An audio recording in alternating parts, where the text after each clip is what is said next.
Reino Unido e a União Europeia chegaram a um acordo nesta segunda-feira para uma parceria estratégica que cobre áreas de defesa, cooperação internacional e também comércio exterior. O Luca Bassani vai trazer os detalhes para a gente agora.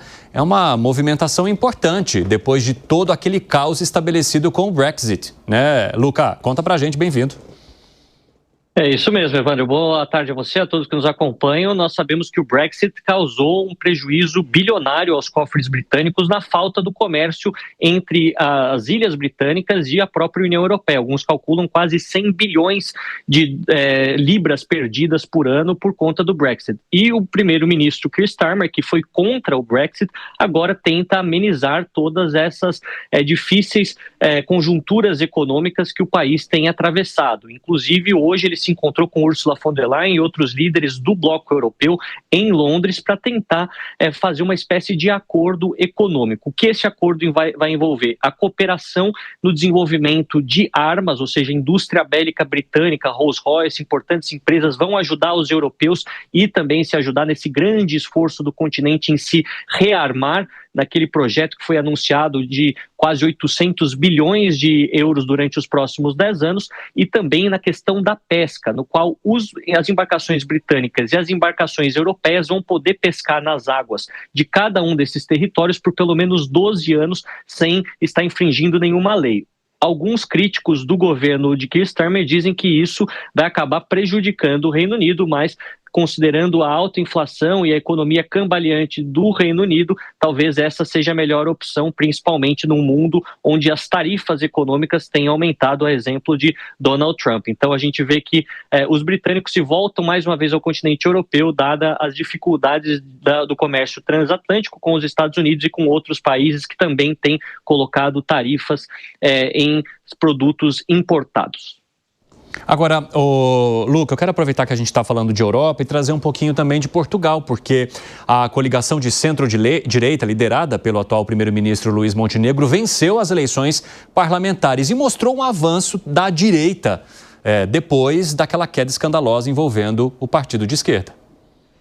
Exatamente, Evandro. Essa foi a terceira eleição em 3 anos, ou seja, um momento de instabilidade política em Portugal, mas o atual primeiro-ministro Luís Montenegro, de centro-direita, do Partido Social Democrata, conseguiu 89 cadeiras, ampliando em quase 10% aquilo que fez durante as últimas eleições. Ou seja, ele provavelmente continuará no cargo, mesmo não tendo a maioria para governar sozinho, não terá nenhum tipo de objeção por parte da Iniciativa Liberal e também do Chega, o partido da ultradireita, que avançou ainda mais, partindo de 50 para 58 cadeiras.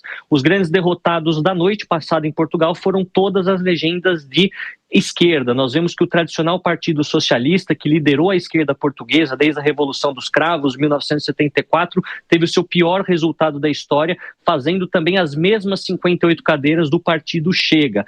Por outro lado, também o Bloco de Esquerda, que é um partido da esquerda identitária, caiu de 5 para apenas 1 cadeira. Então a gente vê que é o pior resultado das esquerdas desde a redemocratização em Portugal, enquanto que o centro e a direita continuam crescendo também com as pautas nacionalistas, anti-imigração crescendo bastante no cenário português.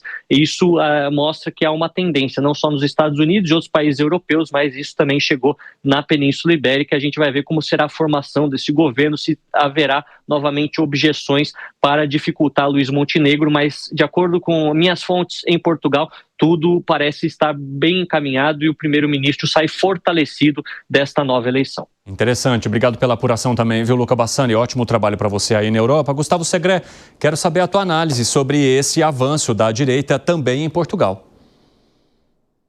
Dá a sensação, parece ser pelo menos uma tendência, mas eu diria que não apenas sustentado pelos projetos da direita, e sim pelos erros da esquerda.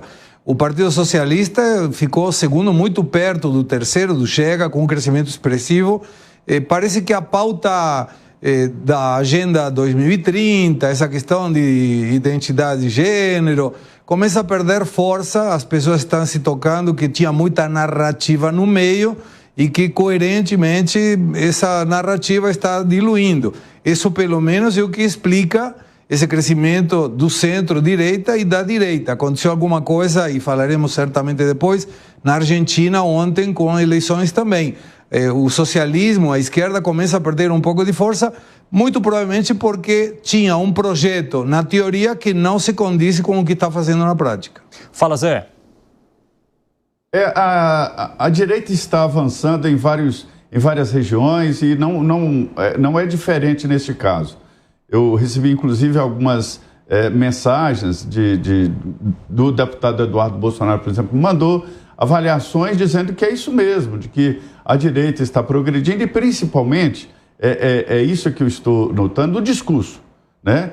A gente vê que esse tipo de avanço não está mais atrelado a um nome, mas a um discurso, a uma proposta, um discurso de fechamento, né? De defesa de cada país contra a entrada de estrangeiros, né? Contra a migração. E isso é um discurso que está avançando, sim, e é uma vitória da direita. Sim. Agora, com vocês aqui no estúdio, meus amigos, eu queria falar um pouquinho também sobre esse movimento do Reino Unido com a União Europeia. Uma aproximação depois de todo aquele colapso provocado pelo Brexit. O que você acha, Piperno, que há a possibilidade de uma integração que se torne cada vez maior e que até aproxime a situação destes blocos ao que víamos antes do Brexit?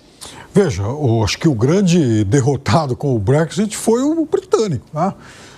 A vida ficou muito mais difícil, a inflação aumentou, cadeias aí de suprimentos foram encarecidas. Então, é claro que é necessário sim buscar uma acomodação e ainda resta o problema da Irlanda. Por quê? Porque é um espaço em que não há propriamente um Brexit. Não há mais fronteiras entre as duas Irlandas. E se essas fronteiras forem restabelecidas, certamente isso vai trazer de volta também fantasmas, aí, como conflitos armados e tal. E por que isso é importante? Porque a República da Irlanda, ou seja, a Irlanda do Sul, é europeia. A Irlanda do Norte, ela é britânica.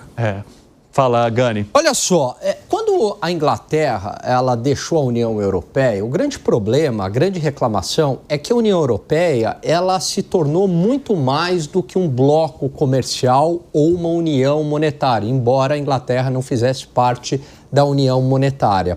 Mas ela se tornou um organismo que hoje interfere na soberania dos países por uma burocracia não eleita. Então você tem lá um representante de Bruxelas que, de repente, ele coloca uma lei de imigração, uma lei fiscal, enfim, e que não tem nada a ver com um político, com a população da França, com a população da Espanha. Então, a população não se via representada. E isso na Inglaterra foi muito forte. Agora, o grande problema é que no pacote, quando você sai da União Europeia, você também saiu do bloco comercial. Então, você leva essa saída do bloco comercial. E aí tem todo o ônus que, de fato, prejudicou muito a Inglaterra, e eu concordo com o Piperno. Portanto, Evandro, uma saída seria a Inglaterra, de alguma maneira, costurar um acordo com a União Europeia, abrindo novamente a possibilidade do livre comércio, mas mantendo a soberania em relação à moeda, como já era antes, mas também mantendo a soberania política, impedindo interferências de políticos não eleitos lá em Bruxelas, interferindo em questões locais da Inglaterra.